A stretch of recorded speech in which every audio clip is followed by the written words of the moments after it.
800 कोटी रुपयाचं मनी लॉन्ड्रिंग हा गुन्हेगारी स्वरूपाचा पैसा आहे। हा पैसा कुठे गेला, कोणाकडे गेला बरं का? शेतकरी नसतानाही जमिनी विकत घेतल्या आणि नंतर त्या जमिनी एका महिन्यामध्ये 5 पटीनं वाढवून त्या बिल्डरांनी महापालिकेकडून कोट्यावधी रुपये। ही सरळ सरळ महानगरपालिकेची लूट आहे, नाशिक महानगरपालिकेची। मला असं वाटतं की हा एक जनतेच्या पैशाची ही सरळ सरळ लूट आहे। मुंबई महानगरपालिकेच्या चाव्या ज्यांच्या हातामध्ये होत्या तिजोरीच्या, ते यशवंत जाधव किंवा रवींद्र वायकर, त्याआधी सरवणकर, हे सगळे महापालिकेतले सुभेदार ज्यांनी महापालिकेची लूट केली, ते सगळे आज भारतीय जनता पक्षामध्ये आहेत। आपण पाहिलं असेल, ते सगळे यशवंत जाधव यांच्यावरती ईडी इन्कम टॅक्सचे रेड्स पडल्या त्याच कारणांमुळे, त्यानंतर रवींद्र वायकर यांच्यावरती काही कारवाया झाल्या, ते घाबरून बीजेपीत गेले।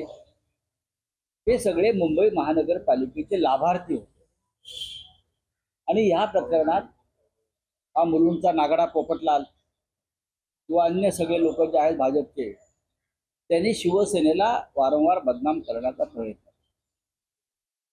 पण मी इतकंच सांगतो की भारतीय जनता पक्षाच्या ताब्याच्या महानगरपालिका होत्या किंवा आहेत, त्याच्यामध्ये नाशिकची महानगरपालिका ही सगळ्यात महत्वाची महानगरपालिका।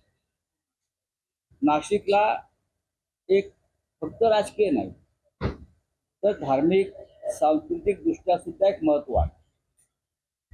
त्या नाशिक महानगरपालिकेमध्ये भाजपची सत्ता असल्यापासून ज्या प्रकारे लूट आणि दरोडेखोरी सुरू आहे, त्याचा कोणी आतापर्यंत विचार केला नाही किंवा त्याची कोणी माहिती समोर घेतली नाही। मी आज मुख्यमंत्र्यांना एक पत्र लिहिलंय, फक्त मी तक्रार म्हणत नाही, कारण आता आचारसंहिता आहे। मुख्यमंत्री स्वतः भ्रष्टाचारांबरोबर फिरतायत, वॉशिंग मशीन घेऊन फिरतायत, त्याच्यामुळे अशा अनेक वॉशिंग मशीनमध्ये लोक गेले आहेत, आता नवीन लोक टाकावे लागतील यानंतर। नाशिकच्या विकासासाठी, नाशिकच्या सर्वांगीण विकासासाठी मी नाशिक शहर दत्तक घेतो, अशी घोषणा 2017 साली देवेंद्र फडणवीस हे मुख्यमंत्री असताना केली। लोकांना वाटलं नाशिकचा आता काय वैभव, आज भर पडेल, भरभराट होईल, विकास होईल। पण 5 वर्षाच्या सत्ता काळात नाशिक शहराचा विकास होण्याऐवजी महापालिकेच्या तिजोरीची पूर्णपणे कशी लूट झाली, त्याचं हे फक्त आत्ता एक प्रकरण मी समोर देतो। 2020-2022 या काळात शहराच्या विकासासाठी आरक्षित जमिनीच्या संपादनाची गरज आहे असा भास निर्माण केला आणि महापालिकेतील सत्ताधारी भाजपच्या मागणीनुसार राज्य शासनाच्या नगरविकास विभागात 175 कोटी रुपयाची भूसंपादनाची कार्यवाही करण्याची परवानगी दिली। त्याच्यामध्ये महापालिकेचं आर्थिक हित जपलं जावं आणि जेवढी जमीन आवश्यक आहे तेवढीच जमिनीचं भूसंपादन करावं, अशा सूचना होत्या। पण नगरविकास खात्याचे तेव्हाचे मंत्री एकनाथ शिंदे होते, लक्षात घ्या, आणि नगरविकास खात्याच्या ह्या नेतृत्वानं नाशिक मधली आपली जी बिल्डर लॉबी आहे त्यांचा फायदा व्हावा म्हणून 157 कोटी रुपयांची परवानगी असताना सुद्धा महापालिकेचं प्रशासन, तिकडले भाजपचे पदाधिकारी आणि आपल्या मर्जीतले बिल्डर यांच्या लाभासाठी 800 कोटी रुपयांचे भूसंपादन केलं। याची गरज नाही आणि हे 800 कोटी रुपये ठराविक बिल्डरांच्या घशात घातले। 800 कोटी रुपये हा लहान आकडा नाहीये। शासनाने ठरवून दिलेले जे प्राधान्यक्रम होते जागा ताब्यात घेण्यासाठी, त्या कोणत्याही नियमांचं पालन केलं नाही आणि साधारण 800 कोटी रुपये आपल्या मर्जीतल्या बिल्डरांना दिले।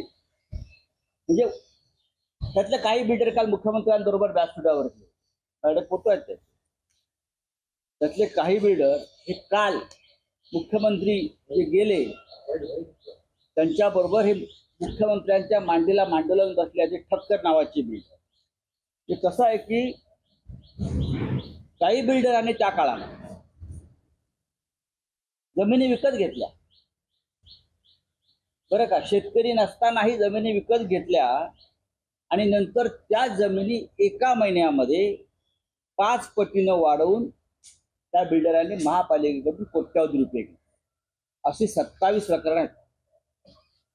अशी 27 प्रकरणं आहेत. स्वतः छगन भुजबळ त्या जिल्ह्याचे पालकमंत्री आहेत.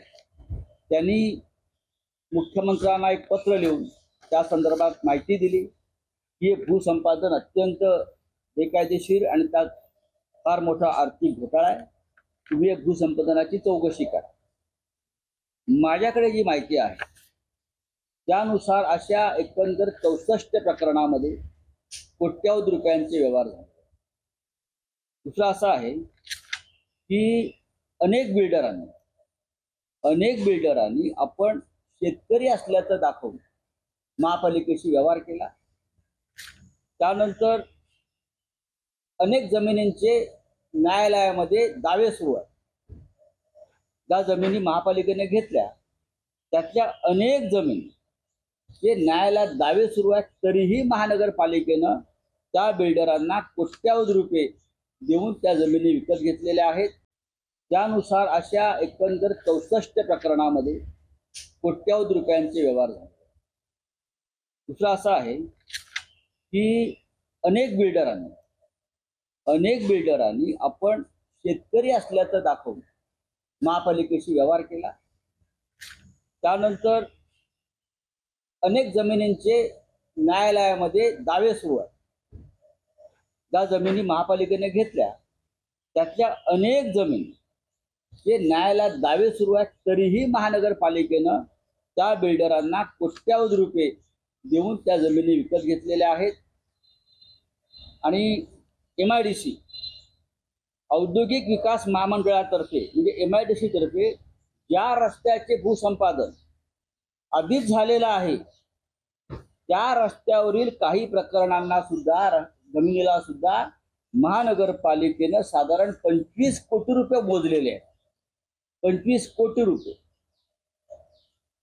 ठक्कर बिल्डर हा त्यातला सगळ्यात मोठा लाभार्थी आहे आणि या ठक्करनं अनेक जमिनींची मालकी त्याच्याकडे नसताना सुद्धा या जमिनी महापालिकेला देऊन त्यातून कोट्यावधी रुपयाचा मलिदा घेतलेला आहे.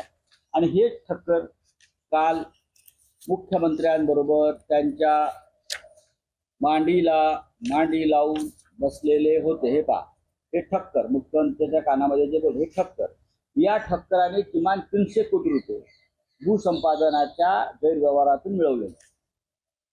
मला असं वाटतं की हा एक जनतेच्या पैशाची ही सरळ लूट आहे. सरळ लूट आहे. म्हणजे 2 कोटीची जमीन ही ठक्करांनी, बरं का, ही ठक्करांनी विकत घेतली आणि महापालिकेला 50 कोटी लागले. अशी किती प्रकरणं मी तुम्हाला देणार. अख्खं ठक्कर कुटुंब याच्यामध्ये तुम्हाला या व्यवहारामध्ये तुम्हाला अडकलेलं दिसेल. माझ्याकडे हे कागद इथेच मी बाजूला ठेवतोय, इथेच ठेवतोय. पत्रकारांनी किंवा आपण हे इथे पाहू शकता. त्याच्यामध्ये प्रत्येक मी जे म्हणतो त्या प्रत्येक व्यवहाराचा पुरावा माझ्या बाजूला. ही फाईल आपण पाहते. यातली एक फाईल मी आता CM लाही पाठवणार आहे, देवेंद्र फडणवीस यांनाही पाठवणार आहे. अनेक त्या व्यवहारामध्ये स्टॅम्प ड्युटी भरलेली नाहीये. हे सरकारचं नुकसान आहे. म्हणजे इतकं सांगेन मी की एक जागा विकत घेताना 47 लाखाची स्टॅम्प ड्युटी बुडवण्यात आली. त्यानंतर 4 महिन्यांच्या कालावधीनंतर ही जागा नाशिक महानगरपालिकेला 21 कोटी रुपयाला विकण्यात. 21 कोटी रुपयाला. ही साधारण सगळी प्रकरणं आहेत, माझ्या हातामध्ये आहेत. मी आपला फार वेळ घेणार नाही. मी मुख्यमंत्र्यांना, प्रधानमंत्री कार्यालयाला, ईडीच्या अधिकाऱ्यांना सविस्तर माहिती या संदर्भात मी दिलेली आहे.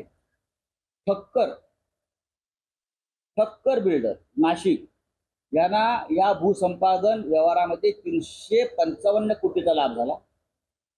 355 कोटी. मनवानी नावाचे एक बिल्डर आणि कुटुंब आहे, त्यांना 53 कोटी रुपयाचा लाभ झाला. शहा नाव मी परत परत सांगतोय बघा, ठक्कर, मनवाणी आणि शहाना 8 कोटी रुपयाचा लाभ झाला आणि साधारण इतर बिल्डर आहेत त्यांना 200 कोटी रुपयांचा लाभ झालेला आहे. आणि त्यानंतर महानगरपालिकेचे अधिकारी, क्लार्क यांना 12 कोटी रुपयाचा लाभ. आणि संपूर्णपणे खाजगी वाटाघाटीद्वारे हे भूसंपादन झालेलं आहे. आणि किमान 800 कोटी रुपयाचा व्यवहार, 800 कोटी रुपयाचं मनी लॉन्ड्रिंग हा गुन्हेगारी स्वरूपाचा पैसा आहे. हा पैसा कुठे गेला, कोणाकडे गेला? महानगरपालिकेचे अधिकारी, तुम्ही मुंबई महानगरपालिकेच्या खिचडी, कोविड या प्रकरणात अधिकाऱ्यांची चौकशी करता, त्यांना अटक करता, त्यांच्यावर ईडीची कारवाई होते. ही सरळ सरळ महानगरपालिकेची लूट आहे, नाशिक महानगरपालिकेची. आणि माझ्या हातामध्ये 800 कोटी रुपयाचे प्रकरण आहे. या सगळ्याचे मुख्य लाभार्थी मुख्यमंत्री एकनाथ शिंदे आणि त्यांचे नगरविकास खात्यातले अधिकारी आहेत, त्यांचे बिल्डर आहेत. हे सगळे बिल्डर 2 दिवसापूर्वी मुख्यमंत्री नाशिकला आलेले असताना त्यांच्या व्यासपीठावरती अगदी व्यवस्थित आरामात बसलेले आहेत. त्यातले हे ठक्कर दिसतात आहेत तुम्हाला, मुख्यमंत्र्यांच्या कानामध्ये काय सांगतात त्याच्या बाजूला बसले. याची चौकशी जर मुख्यमंत्री करणार नाहीतच, पण भ्रष्टाचाराचा उच्चाटन करण्याची जी घोषणा प्रधानमंत्र्यांनी केली आहे, देवेंद्र फडणवीस करत असतात अधूनमधून, ते खोटं आहे, सोडून द्या. तरी आमचं कर्तव्य आहे की याची चौकशी ताबडतोब व्हावी, SIT स्थापन करावी, हे प्रकरण ईडीकडे द्यावं, गुन्हे दाखल व्हावेत.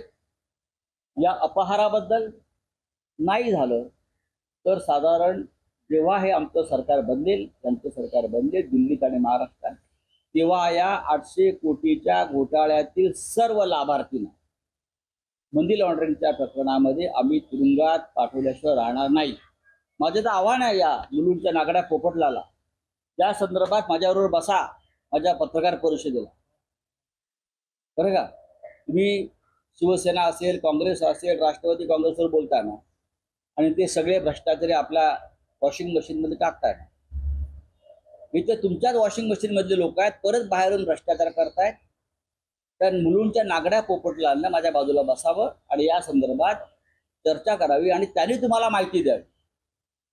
एकतर्फी भ्रष्टाचाराची लढाई होत नाही महाशय. काल मुंबईमध्ये वादळी वाऱ्याचा पाऊस झाला, दुर्घटना घडलेल्या आहेत. होर्डिंग पडून जवळपास 14 पेक्षा जास्त जणांचा मृत्यू झालेला आहे. तर ह्यामध्ये एक तर होर्डिंगचे मालक आहेत भावेश भिंडे, भिंडे आणि त्यांच्याबरोबरचा एक फोटो सध्या सोशल मीडियावर भाजपकडून टाकला जातोय की उद्धव ठाकरे